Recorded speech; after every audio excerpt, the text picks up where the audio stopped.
y más parecido a cualquier otra serie que nos haya gustado. Y bueno, la idea es un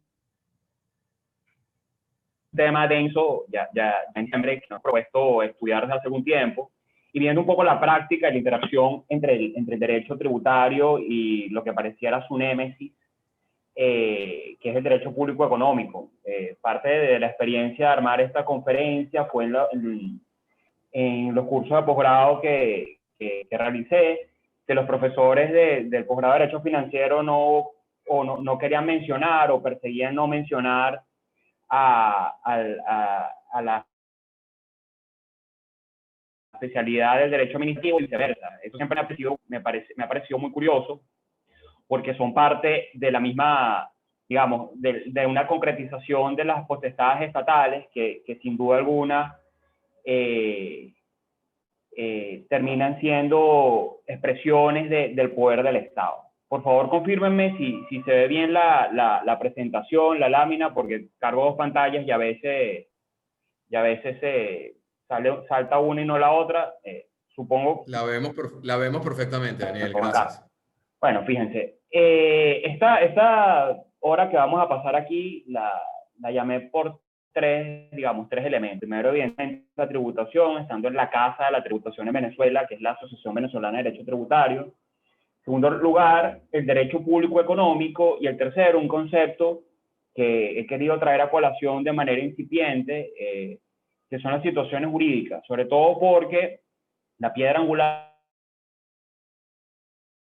del derecho tributario sustantivo, relación jurídica, que es lo que permitió en efecto la independencia del derecho tributario del derecho público a través de las contribuciones en la doctrina latinoamericana, entre otros de Dino Harach, con su obra El hecho imponible. En todo caso, ese concepto, como todo en el derecho, tiene que evolucionar o se queda en la esclerosis. Vamos a revisar una serie de situaciones en las cuales convive el derecho tributario con el derecho público económico,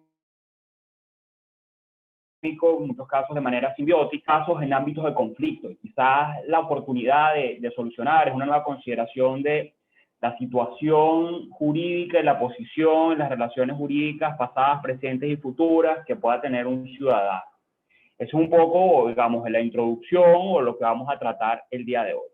El primer punto es revisar cómo nosotros vemos las relaciones con el Estado, ¿ok? En general, nosotros vemos el Estado como un sol, que el cual, siendo igual que el sol en la Tierra, algo que necesitamos para vivir, pero que a su vez existe una atmósfera que nos protege de su radiación. Esa atmósfera que se presenta precisamente en la lámina, bueno, tiene varios elementos, los cuales quizás de manera tímida y breve, sin querer excluir nada, pero tratando de evidenciar lo más importante.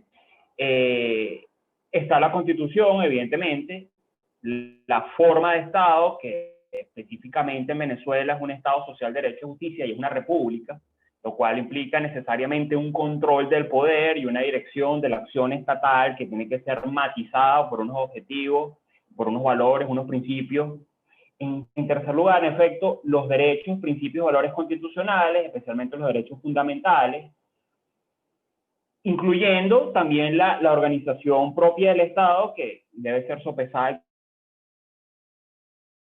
controlada. En cuarto lugar, existen en efecto unos límites de la actividad administrativa. La actividad administrativa no se puede expresar de cualquier forma, sino que está conducida por la ley, por lo que permite la ley y de la forma de lo que lo dice la ley, y reservando también garantías en efectos formales y materiales. Y en quinto lugar, los derechos subjetivos que se concretizan a través de las situaciones y relaciones jurídicas de los ciudadanos.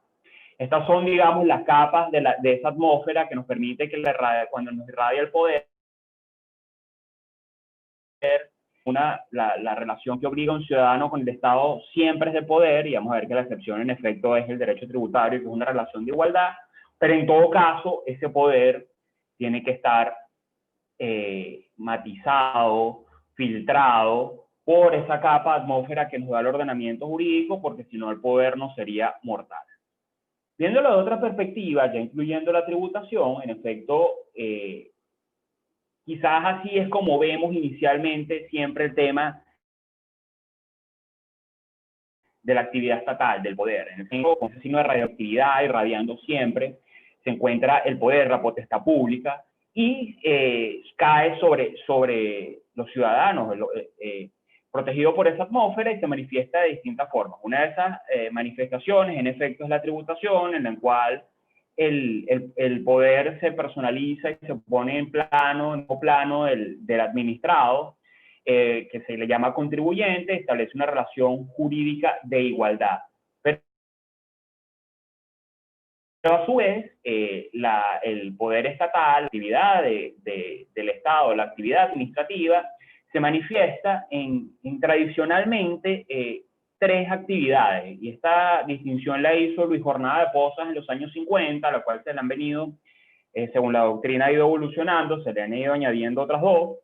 Principalmente son la regulación o actividad de policía administrativa, la actividad prestacional de hacer o de servicio público y la actividad de incentivo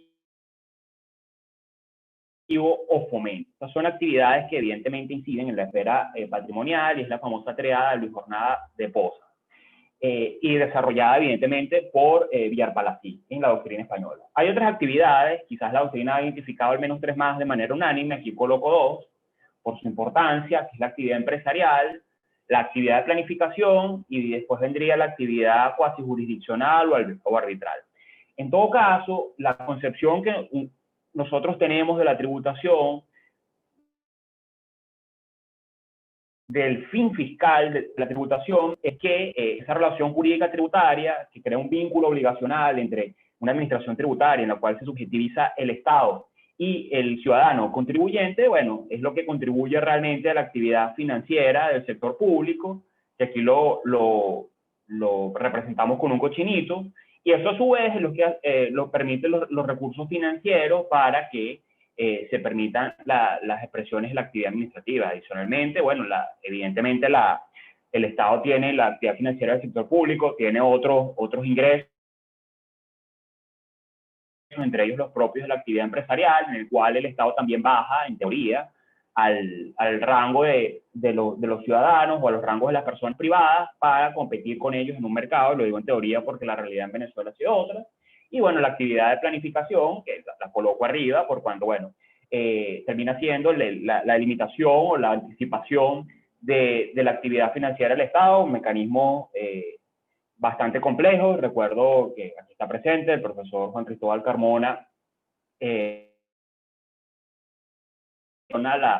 la planificación financiera del Estado y el presupuesto.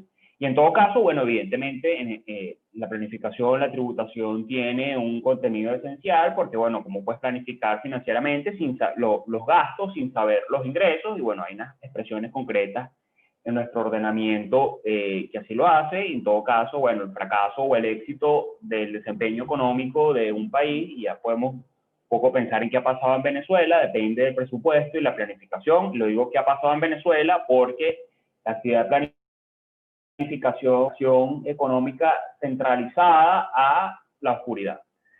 Pero en todo caso, digamos, esta es la concepción clásica, el poder en el centro, tres actividades administrativas, regulación, servicio público y fomento, que parecieran estar alejadas de la tributación, porque bueno, la tributación es lo único que le daría ingresos financieros, más no tendría una expresión de una actividad administrativa propiamente. Sin embargo, y esto ya de cierta manera fue tratado hace algunos años en las jornadas de derecho tributario cuando se habló de tributación y regulación, existen escenarios simbióticos en que la tributación puede configurarse como parte de una técnica de intervención administrativa. Y en concreto puede servir a la actividad de policía administrativa, puede servir a la actividad de servicio público y puede servir a la actividad de fomento. A esto, cuando la tributación empieza a servir a una de estas actividades o expresiones de la actividad administrativa, se le denomina función extrafiscal. ¿Por qué se le denomina función extrafiscal? Bueno, porque la función, como hemos visto, que todos pensamos que tienen los tributos, es de recaudar y generar el mayor ingreso a las finanzas públicas. En todo caso, las láminas que siguen lo que trata es decir, bueno, esta función extrafiscal hace expresiones concretas de la tributación en cada una de estas actividades. Pero la pregunta es, bueno, si el fin inmediato de los tributos es la recaudación, ¿qué tiene que ver, por qué el tributo se comporta de esa manera? Bueno, la respuesta está evidentemente en la forma del Estado venezolano, en la cláusula del Estado social, de derecho y de justicia, en los cuales, bueno, se permite que la tributación sirva a fines superiores para la protección o la consecución de fines y cometidos del Estado o estatales, en la terminología del gran tributarista uruguayo Sayagues Lazo, en la protección de bienes jurídicos constitucionalizados, ¿ok? Esa es, digamos, la idea en la cual la tributación hace un sacrificio, pierde de cierta manera esa autonomía propia, la cual lo concebimos los tributaristas del derecho sustantivo, para hacer cualquiera de estas expresiones de la actividad administrativa. Tomando un poco a Villar Palací, también en los años 50, él dijo, bueno, miren, señores, el Estado tiene unos fines y tienen que cumplirlos, y para ello se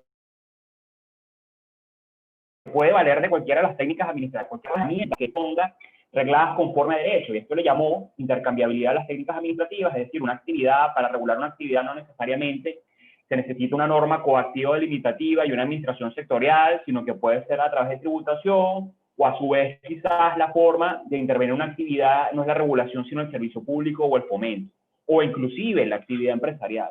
De esa manera, pareciera que existe una legitimidad del Estado a usar todas las herramientas disponibles para que pueda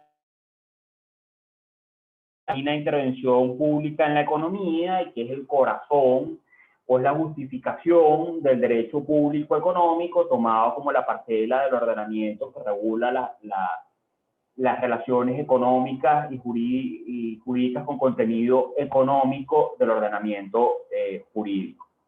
Ahora bien, en este aspecto de la tributación como regulación, que ya se trató en su momento en la BT, bueno, en las jornadas de la BT me tomo un breve momento, bueno, para discutir con un fin netamente extrafiscal, pudiera tener una función delimitatoria de derechos dentro de la coactividad que representa la policía administrativa o de regulación, con un fin último de la protección de un interés público. Muchas veces, o en dos ocasiones, muchas veces el tributo sirve como una de tantas técnicas administrativas de regulación, o puede ser suficiente y lo que hay es que utilizar un tributo para proteger un bien constitucionalizado o para proteger o incentivar un fin público.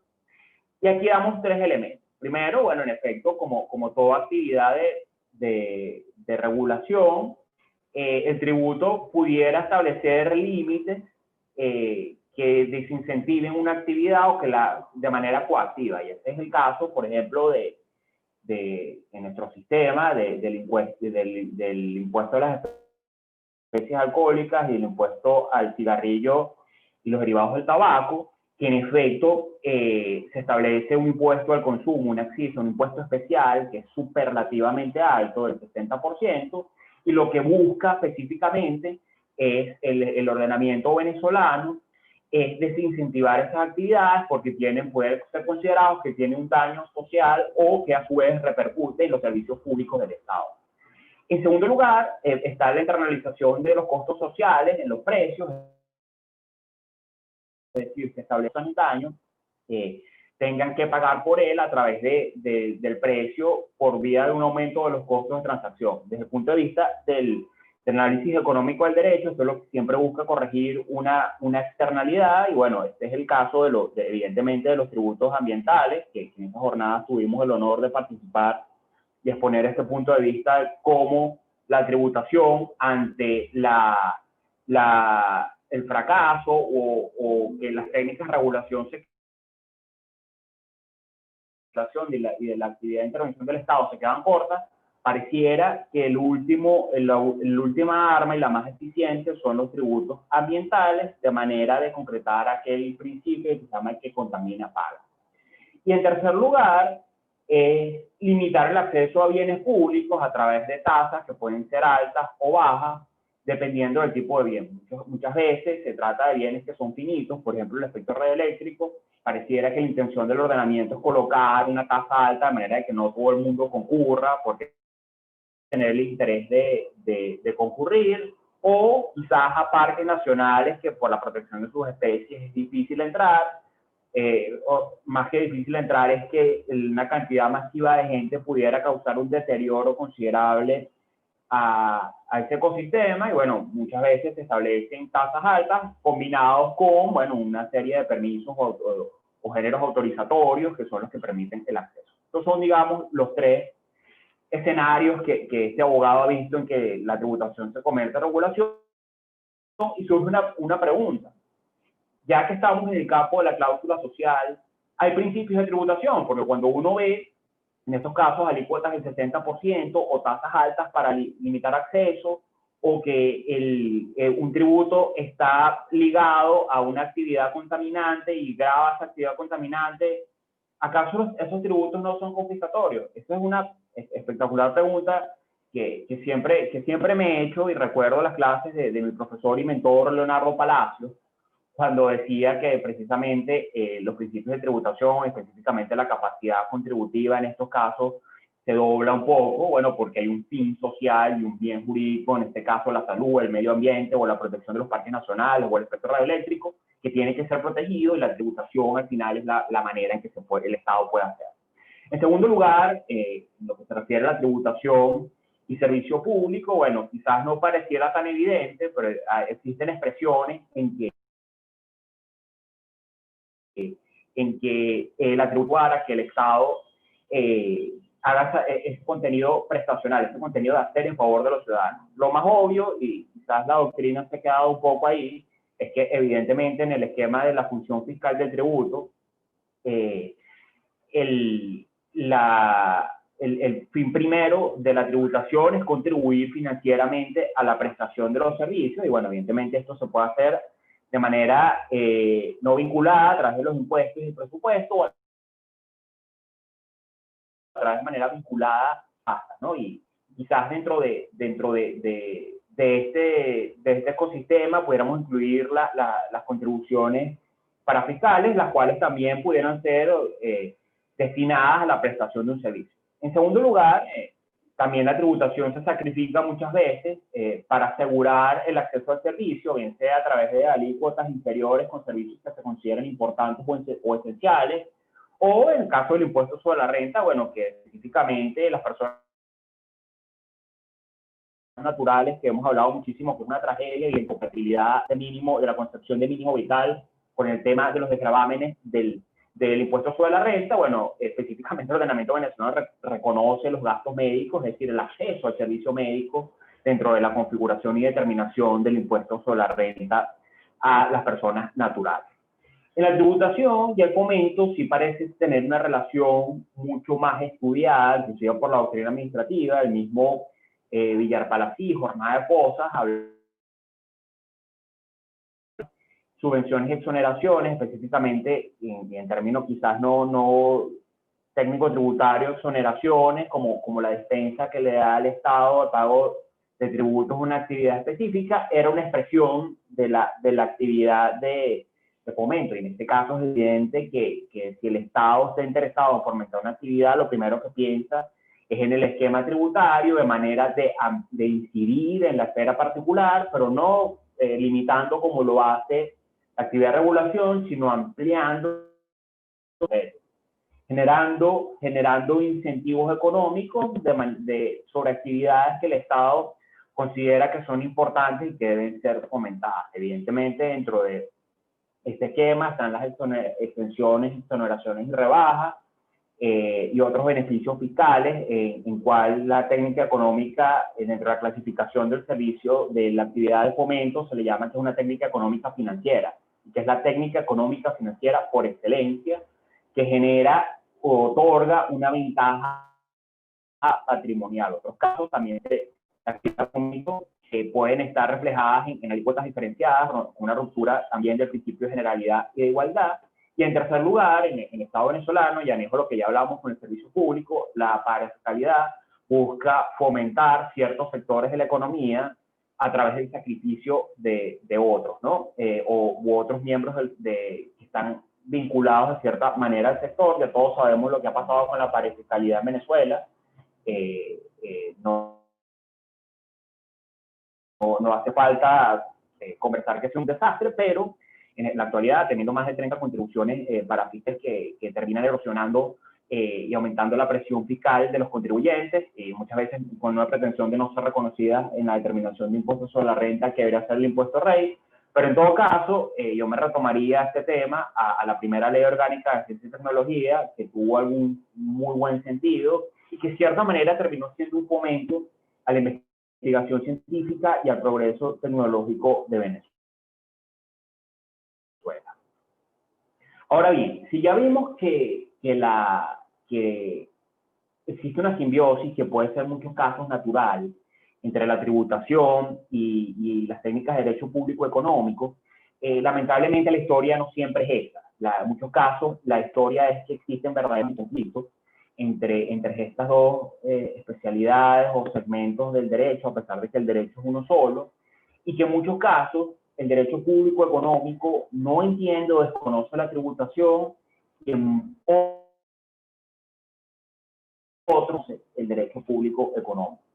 En este caso, les voy a relatar 4 supuestos, 4 hechos basados en la vida real que he observado en el ejercicio profesional y que nos ha tocado en el escritorio del cual soy parte, analizar con pinzas y tratar de buscar una solución armónica, tomando en cuenta de que en estas faltas de armonía o faltas de sincronía entre estas ramas del derecho debería preservarse que el sujeto o el ciudadano, la empresa, el sector privado, tienen que ser el centro de la imputación estatal y no al revés, no el Estado es el centro del universo. Viendo que existen principios, derechos, valores propios del sistema, bueno, se ha intentado llegar en muchos casos a una interpretación armónica que tenga sentido con los fines superiores del ordenamiento. El primero de estos casos, evidentemente, es la tributación, las actividades abiertamente reguladas. Recordemos que en este caso existe un ordenamiento general que nos ampara a todos, que digamos, nos envuelve a todos, debemos cumplir, existe un ordenamiento tributario, pero estos sujetos, estas empresas, estos administrados, también están incididos por ordenamientos especiales, no generales, sino ordenamientos especiales del sector, los cuales son caracterizados por una sujeción vertical con una autoridad de vértice, la SUDEBAN, la SUDESEC, la SUNAVAL, la Superintendencia Nacional de Criptoactivos, y a su vez el famoso órgano superior del Sistema Financiero Nacional. Es decir, son ordenamientos sumamente verticales, y las autoridades de vértice de estos ordenamientos especiales emanan una serie de normas de obligatorio cumplimiento y de rango sublegal como expresión de la potestad reglamentaria, y que la Sala Político-Administrativa del Tribunal Supremo de Justicia ya desde hace rato viene reconociendo que esas normativas, si bien no tienen rango legal, sí pueden tener una incidencia similar a la norma por la especialidad del sector y muy importante, por el interés público que envuelven esas actividades.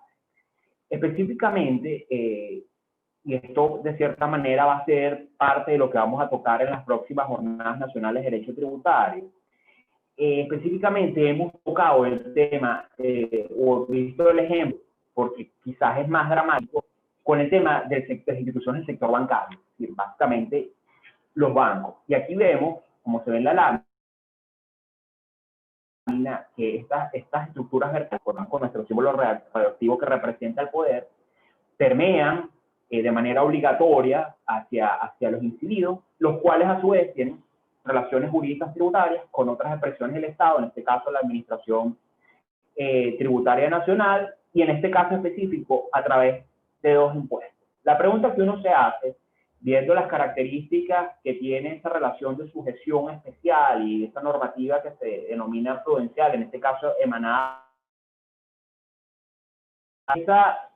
esa normativa puede tener incidencia en la configuración patrimonial y en la capacidad contributiva de estas instituciones, y si esa incidencia es reconocida ex lege por el derecho tributario.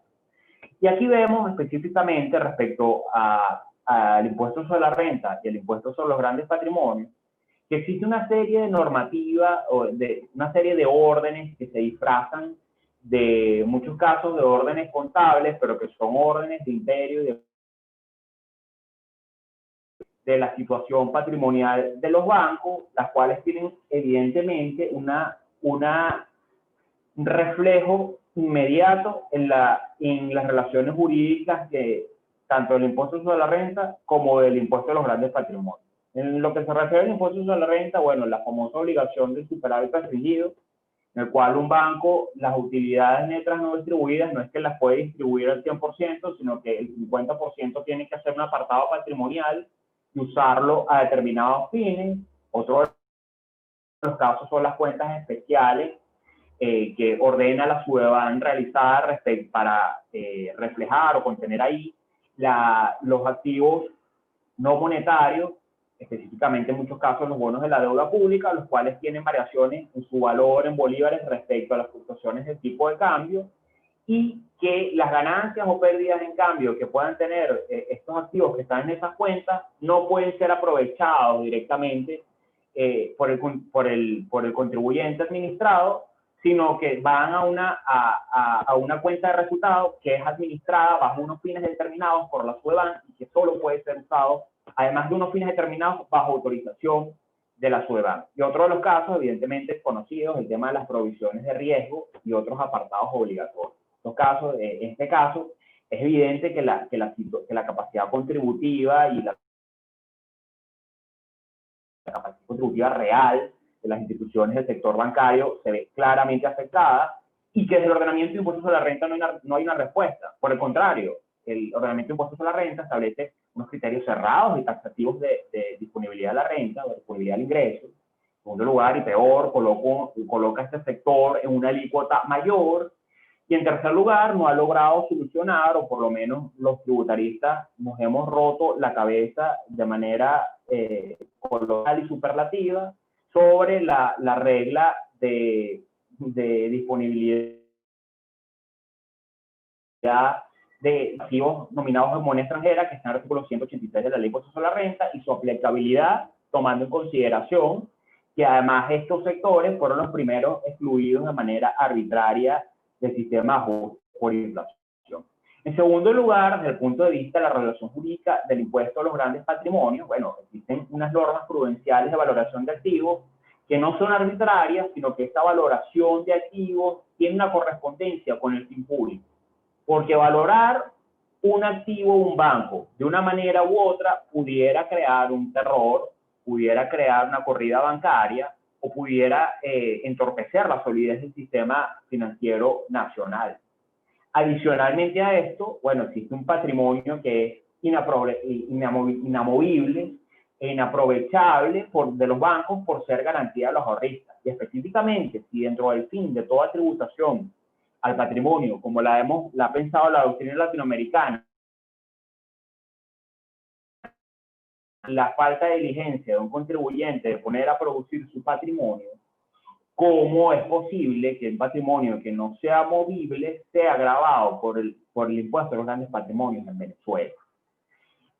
Peor aún, la ley, una posición estática y desconociendo la realidad regulatoria, específicamente del sector bancario, ha impuesto, bueno, unas reglas generales aplicables para todos de valoración de los activos, las cuales sabemos, no conocemos sino el valor de catastro en esta época, y que el CENIAT además se ha quedado pendiente en la publicación de actos, pero que en todo caso, sea uno u otro, pareciera desconocer la realidad de la regulación del sector bancario y la realidad contable de los bancos. Y en segundo lugar, esta pretensión de gravar de forma sistemática con el derecho público económico, y específicamente con el ordenamiento creado por la autoridad de vértice, la SUDEBAN, bueno, en definitiva, pudiera poner en riesgo el fin superior, constitucional superior, de la estabilidad del sistema financiero nacional, y peor aún, de la protección de los ahorristas, que al final son los que terminan formando el patrimonio de los bancos. Este caso específicamente yo creo que es uno de los más graves y que el derecho tributario desconoce el contenido de la regulación, y este es uno de los problemas de conflicto en los cuales, bueno, también los abogados nos hemos roto la cabeza para dar soluciones adecuadas y que el contenido de las normas tributarias. El segundo caso que les traigo es uno específico de política monetaria, y yo creo que es muy atinente con las declaraciones o la entrevista que otorgó el presidente, o la rueda de prensa que otorgó el jefe del Poder Ejecutivo Nacional el día de ayer. Y coloco por eso estos tres en la misma lámina. Por una parte, el Banco Central de Venezuela en el año 2018 desregula el mercado cambiario, el ordenamiento cambiario. A su vez se deroga de una manera inadecuada, pero al final se derogó o es eficaz esta derogación por la Asamblea Nacional Constituyente, la ley del régimen cambiario y sus ilícitos, para establecernos en un paradigma de libertad cambiaria, que es el que debería imperar en Venezuela hoy. A su vez, viendo ciertos problemas que enfrentó financieros el Estado venezolano, con causa también en las sanciones y en la falta de confiabilidad que tenía para la emisión de bonos de la deuda pública por situaciones de impago de default, bueno, emite en primer término esto que coloco con el símbolo del Bitcoin, pero bueno, en realidad es el petro, y establece todo un andamiaje regulatorio para incentivar a los criptoactivos. Y esto lo tocamos las jornadas del 2018, en las cuales hablamos que al final ese incentivo a los criptoactivos no tenía un referente en el derecho tributario y que parecía ser contradictorio lo que venía diciendo la Asamblea Nacional Constituyente y el Poder Ejecutivo Nacional al crear una superintendencia, dar ciertos incentivos jurídicos, crear un andamiaje, pero al final el derecho tributario no tuvo una correspondencia y ocurrió lo que todos conocemos, además del rechazo del uso del petro por muchísimas razones. El tema de los criptoactivos se ha quedado en ciernes y la opinión de este abogado en parte es por la falta de incentivos tributarios. Es decir, no existe una correspondencia entre el ordenamiento tributario y las medidas regulatorias de fomento que pareciera haber establecido el Estado. Pero peor aún, dentro de este contexto de libertad cambiaria y de que el Estado quería quizás usar la criptomoneda como una forma de dolarización en Venezuela, nos amanecieron durante este año 2020 con el tema de una tributación especial y selectiva a las operaciones en divisa. Y uno se pregunta si esa tributación, que ya vamos a ver tiene dos fases y tiene dos caras, se refiere a una técnica realmente de regulación, es decir, una manera de utilizar una técnica administrativa para recoger el cordel, o tiene otro fin. Porque este tema de la tributación especial pareciera ser inconsistente con este paradigma de la libertad cambiaria y con este paradigma del fomento de los criptoactivos con referencia a la deuda. Y este tema de la tributación a las operaciones en divisas tiene dos caras. Primero, la famosa y tristemente célebre del IVA en la ley del impuesto al valor agregado del 2020, que no era según este abogado y siguiendo lo conversado en nuestra actividad profesional con Juan Corodo y Leonardo Palacio, no es una sobrealícuota, sino que termina siendo un impuesto disfrazado en la ley del IVA, desconfigurando el IVA y yendo contra los elementos estructurales del IVA, pero que al final está en stand-by, no sé si está muerto, pero bueno, por lo menos el reloj va en contra de él. Y en segundo lugar, algo que ha causado también controversia y discusión, la ministra de Economía y Finanzas, señalando en un lenguaje bastante confuso de que habría aparentemente un impuesto a las transacciones individuales. Y esto, bueno, está el mundo de las posibilidades de la interpretación de 140 caracteres, en los cuales se cree que quizás sea una reforma de la ley de impuesto a las grandes transacciones financieras. Nadie sabe bajo qué órgano, si la Asamblea Nacional Nueva, la Asamblea Nacional Constituyente, pero en todo caso, si es una reforma de esa ley, en teoría debería estar dirigido a los sujetos pasivos especiales o otro impuesto dentro de una reforma de la ley de impuesto a las transacciones financieras, disfrazado, que es un impuesto autónomo de aplicación general a todas las transacciones en divisas, no solo hecho por los sujetos pasivos especiales, sino por todo el mundo. Y en todo caso, se apalancan de una técnica de regulación que suele usar el derecho tributario, que son los agentes de percepción, para asegurarse que esto sea cobrado centavo por centavo en el sistema financiero. No sabemos tampoco si en bolívares o en la divisa de la transacción. Y la pregunta que uno hace es, bueno, esto es una regulación, porque a veces los tributos se comportan como una regulación en temas cambiarios. Eso es lo que se le llama Tobin Tax, que en ese caso, cuando se hizo Tobin Tax, se propuso en Estados Unidos, tenía un fin regulatorio concreto y era evitar las fluctuaciones de la moneda. O no es nada regulatorio, sino que es simplemente un impuesto con un burdo y simple ánimo recaudatorio, es decir, el Estado quiere tomar torta de las divisas sin una dolarización formal. O también puede ser que se tratan de medidas tributarias para tratar de tomar o tratar de asegurarse la tributación en una dolarización formal. No lo sabemos, vamos a ver cómo sopla el viento, pero en todo caso vemos netamente y es evidente la inconsistencia entre el paradigma de libertad cambiaria y ahora, bueno, la restricción que se hace a través de estos impuestos. Uno ya que está sobre la cabeza de todos, como es la sobrealícuota del IVA, y el otro, el que no sabemos qué va a terminar siendo, como el impuesto a las transacciones en divisas. Otro de los terceros conflictos que quizás han creado dolores de cabeza en Venezuela, y creo que en todas partes, en algunas partes, sobre todo en España, este tema ha sido solucionado por cláusulas establecidas en las leyes y que le ha dado solución a estos conflictos, es el tema de la dicotomía entre tasa y precio público. Porque al fin y al cabo, los dos son contraprestaciones por la prestación de un servicio que pudiera estar en el aura del Estado.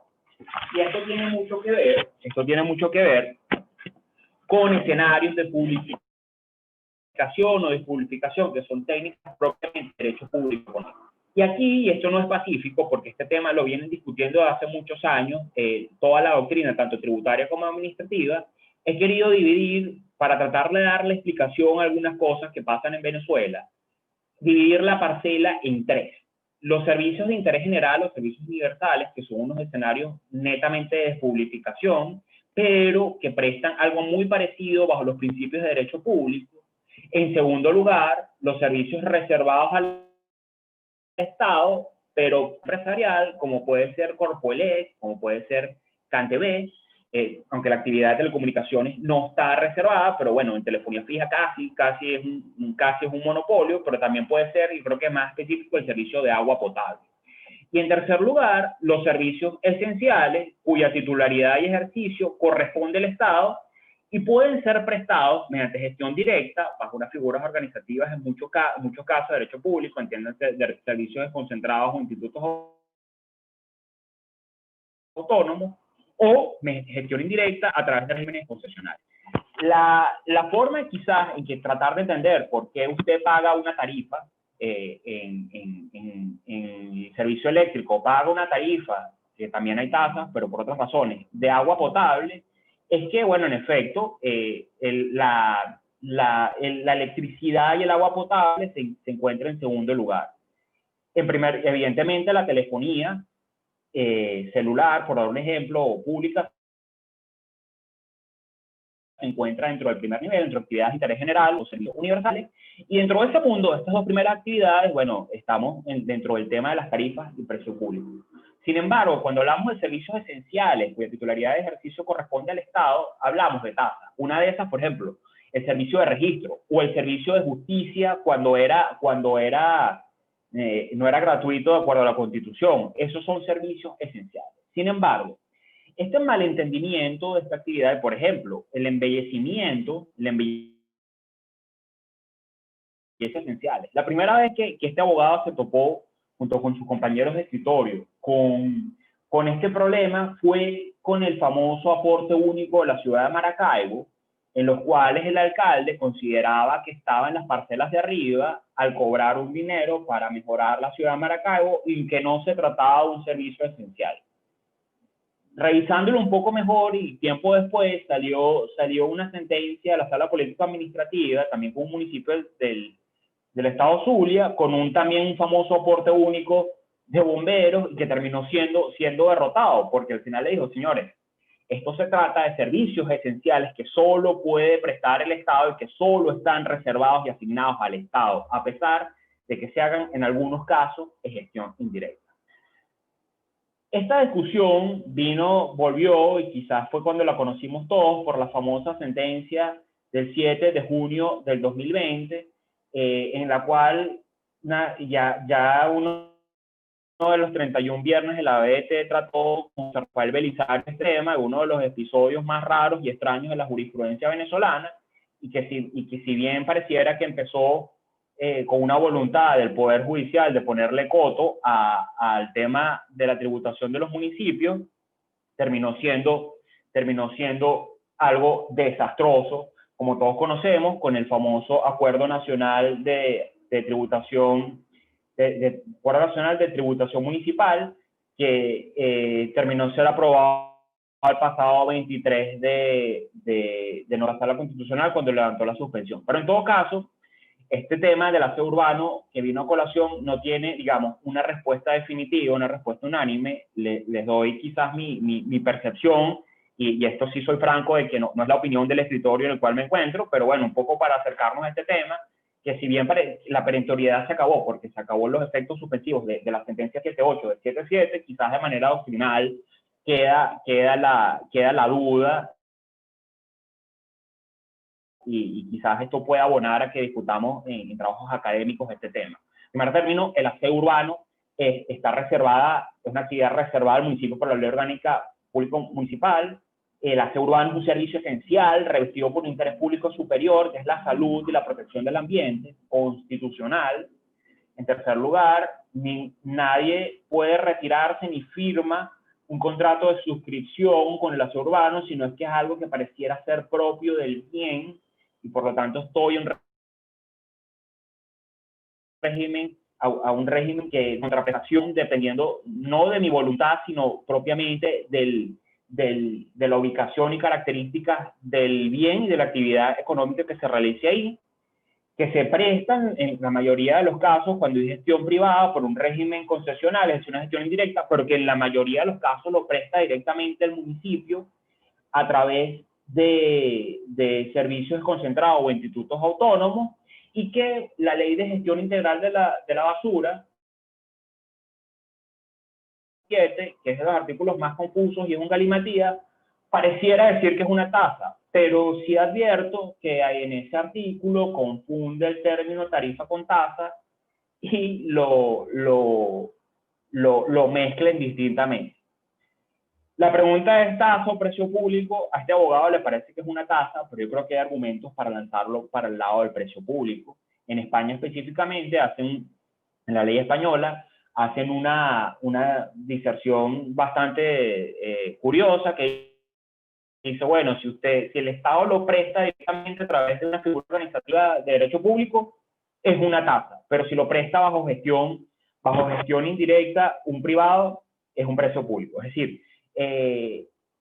esa distinción es artificiosa, pero quizás es una distinción salomónica en nuestro ordenamiento, que pudiera ser aplicada a nuestro ordenamiento, y bueno, pero para eso se necesitaría una reforma de ley, y bueno, volver a entender este problema, no solo desde la simple expresión de la contraprestación, como en caso del tributo, de un concepto de derecho público administrativo, como es el precio público o la tarifa, sino desde la perspectiva del servicio, que el servicio público es una de las nociones más discutidas en toda la doctrina hace unos cuantos años, y que la manera de entender este problema específicamente del aseo urbano va a ser revisando la naturaleza específica del servicio.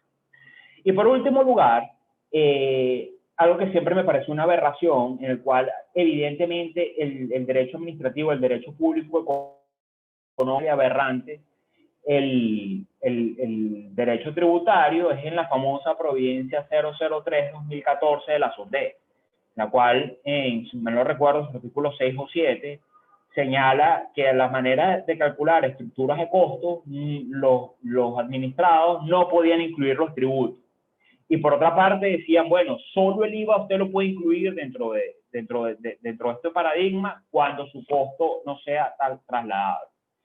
Esto es una muestra de cómo la regulación abiertamente puede corregir la reducción y con unos resultados terribles, como pasó con la Ley Orgánica de Precios Justos, pero que al final, y si les digo, esto era evidentemente inconstitucional, porque era una obligación no solo ilegal, de contenido ilegal, sino de contenido inconstitucional, pero que al final este tipo de obligaciones, por más que se coloquen de manera sistemática en instrumentos de derecho público económico, como es el caso del ordenamiento de precios justos, termina cayendo en la obsolescencia y usted vaya a preguntarse cómo actúa la SUNDEC, que sigue existiendo ante una economía que se le reveló, que se dolarizó y que, bueno, pareciera que dejó aparte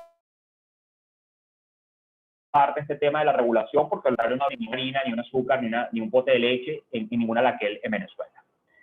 Para cerrar, y quizás esta es la conclusión que quería darles en obsequio del tiempo, es la revisión del concepto de situación jurídica. Específicamente nosotros vemos, como sale abajo, vemos como una semilla siempre la relación jurídica tributaria. Es decir, esa relación de tipo obligacional, ex lege y de igualdad entre la administración tributaria, la subdivisión de la administración tributaria y el contribuyente. Y a partir de ahí, esa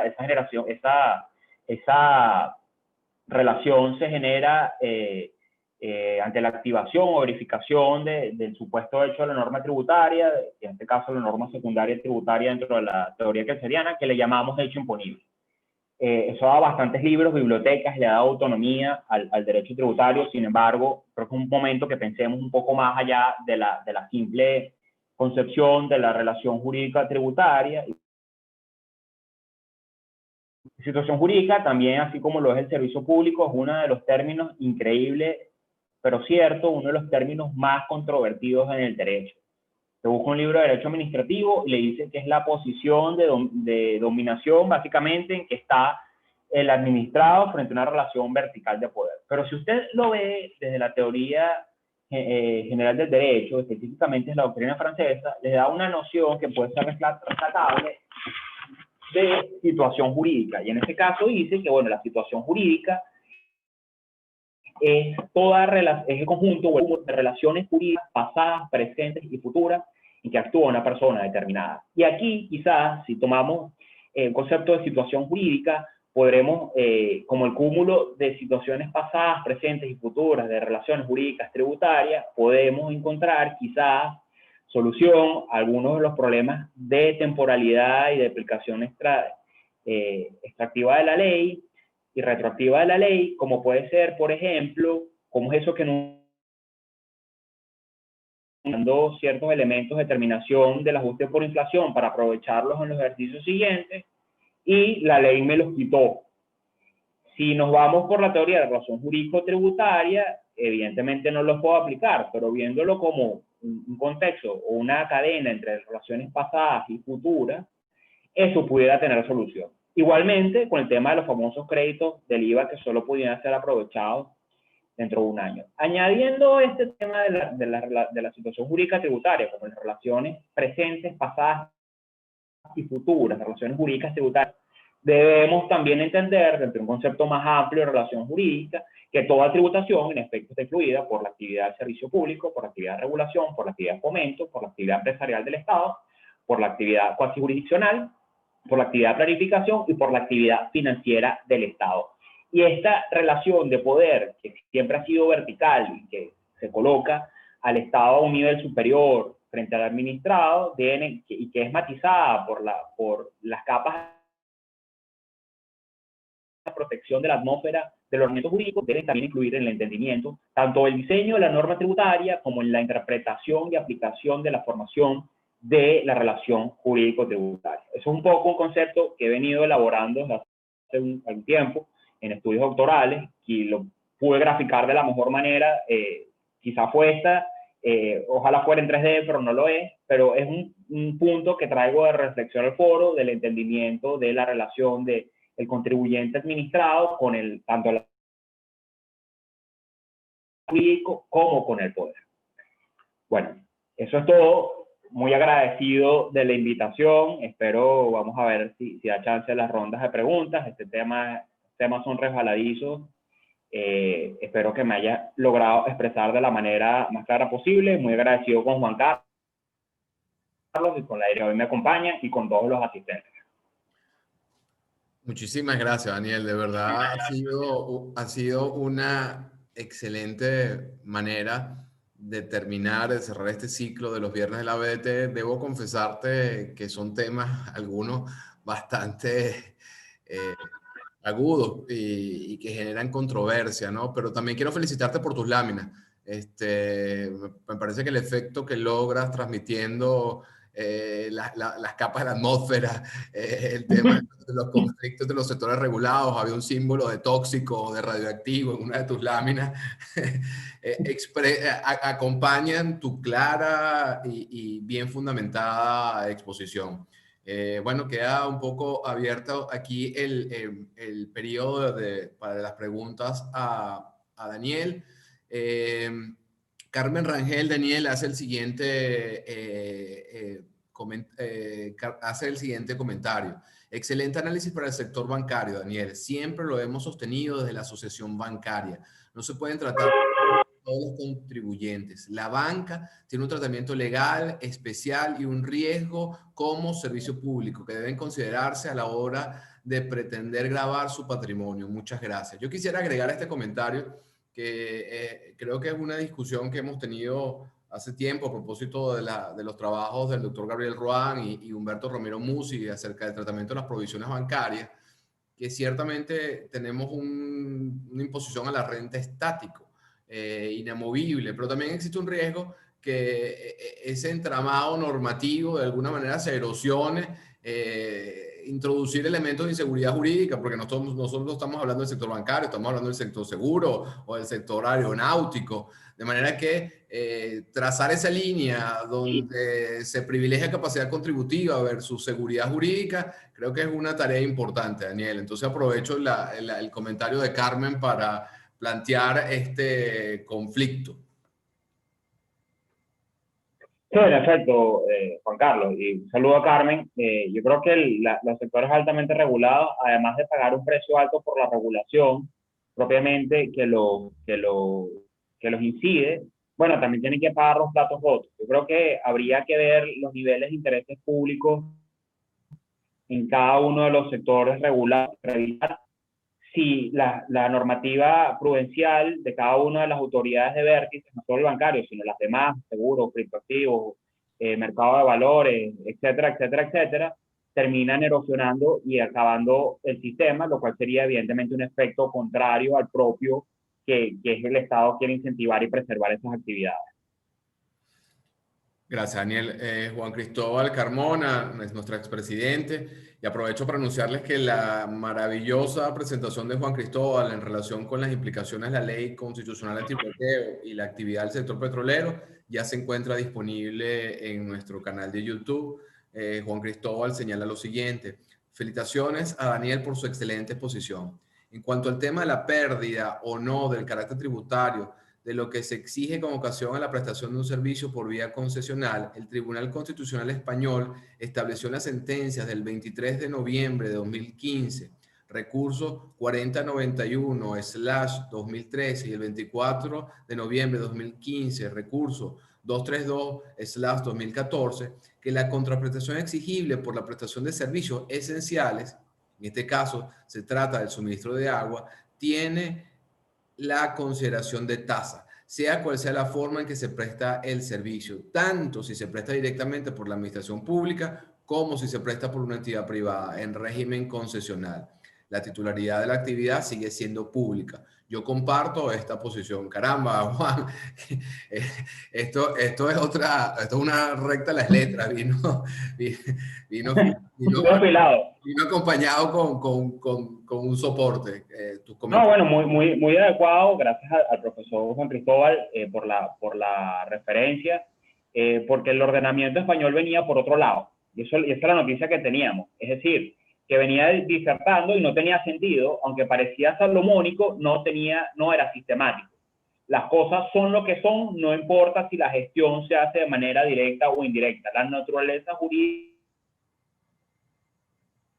es la misma, quien le da la competencia, la naturalidad es lo mismo, y si es un servicio esencial, por eso decía, hay que revisar específicamente el caso del aseo urbano, si es un servicio esencial, dentro de toda la discusión que hay en el derecho administrativo, bueno, si es un servicio esencial es una tasa, no hay duda. Raúl Bartoli te dice, felicitaciones, Daniel, excelente, saludo. Tu compañero de trabajo, Juan Corodi, gran amigo y miembro del Consejo Directivo, señala lo siguiente. Querido Daniel, te felicito por la excelente exposición. Muchísimas gracias. Una pregunta. En un conflicto normativo entre una norma tributaria especial para una actividad determinada, hidrocarburos, por ejemplo, y una norma sectorial, ¿cuál debe ser, en tu opinión, el análisis para resolver el conflicto?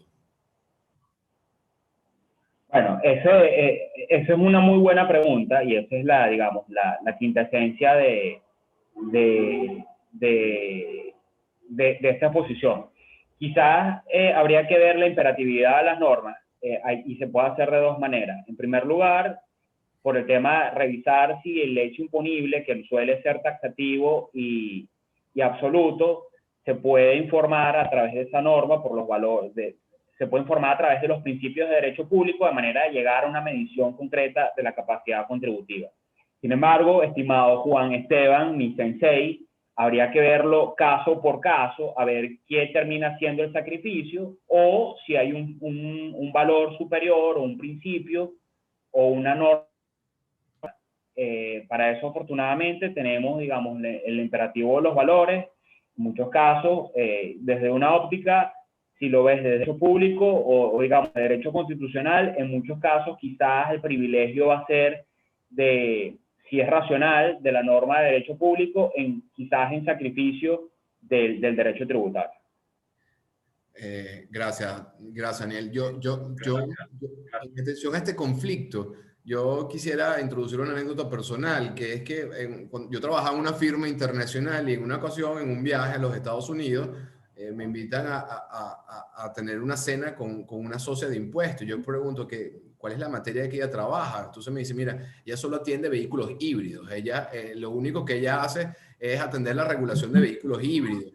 Entonces lo que creo es que la tributación no puede quedarse estática y debe incorporar en la propia imposición en la renta los efectos de la normativa sectorial en beneficio de la seguridad jurídica. Nuestro vicepresidente, Manuel Iturbe, señala, excelente posición, Daniel. Juan, yo te comentaría, yo te comentaría que muchas veces quizás no solo el diseño de la norma, es la interpretación y aplicación. La norma está bien del impuesto a la renta de disponibilidad. Si hay un operador jurídico de la administración tributaria que entiende de actividad bancaria, pudiera decir, mire, esto aquí puede tener algunas consecuencias. Es decir, no solo es la imperatividad de la norma, sino de la aplicación. Y yo creo que falta, estas discusiones son buenas porque falta o el criterio del operador jurídico por parte del sector regulado importa muchísimo en estos conflictos que se producen entre el derecho tributario y el derecho público económico. Sí, yo creo, Daniel, no quisiera poner esto como un ejemplo de tributación, pero en Estados Unidos, la regulación... Creo que hay uno de tus dispositivos que está encendido y está haciendo feedback, Daniel. En Estados Unidos... Ahora mejor. En Estados Unidos, los reglamentos, regulations, son 2 o 3, lo que antes éramos aquí guías telefónicas. Entonces, cuando el operador jurídico, esa administración tributaria o contribuyente, necesita saber, por ejemplo, cuál es el tratamiento que se entiende de las provisiones bancarias y cuándo las provisiones bancarias que regula un determinado instrumento normativo pueden o no ser deducibles, bueno, dice, nosotros entendemos que será deducible en tal y tal circunstancia, ¿no? Por eso indico que debemos apostar a la claridad. Benjamín Lea te felicita, felicitaciones al doctor Betancourt. Leonardo Palacio, a quien no conocemos, no sabemos de qué se trata este señor, dice extraordinaria conferencia. Ingrid García, nuestra tesorera, muy clara y excelente exposición, Daniel, un abrazo. Ronald Evans señala, felicitaciones a Daniel por la excelente exposición y a la BT por este exitoso ciclo de los viernes. Muchas gracias, Ronald. Y aprovecho la intervención de Ronald para decirle que ayer yo me di otro banquete, una charla magistral de Ronald Evans, mi profesor, mi amigo, donde introdujo un tema importantísimo, ese conflicto también entre convenios para evitar la doble tributación y la disminución de la recaudación tributaria. Citó doctrina extranjera, papers, estudios del Fondo Monetario Internacional, de manera que prontamente estaremos anunciando el enlace para que los que no tuvieron de ver la extraordinaria conferencia de Ronald puedan hacerlo en diferido. Leonardo Palacio señala, la BDT seguirá siendo una gran referencia para la tributación en Venezuela. Gracias, Leonardo. Seguimos, como dijo el propio Daniel, tu mentoría. Carmen Rangel señala, en el caso de la relación jurídica tributaria y la relación de poder, ahora el contribuyente se encuentra en una clara desventaja respecto al anticipo del impuesto sobre la renta, pérdida del valor del dinero. ¿Consideras que podríamos solicitar el ajuste de los créditos fiscales para aprovechar en el ejercicio siguiente? Bueno, es una pregunta que se la hace, yo creo, para más allá de responderla, lo cual necesitaría un análisis pormenorizado y hilar bastante fino. Bueno, aquí como vemos el anticipo de impuestos sobre la renta, es una uno de los ejemplos que se quedó en el tintero y del IVA, que es una técnica propia regulatoria. Evidentemente tiene sus fines recaudatorios, pero se usó también como una técnica regulatoria para evitar la circulación del dinero en la calle y evitar el efecto inflacionario. Cuando estábamos bajo,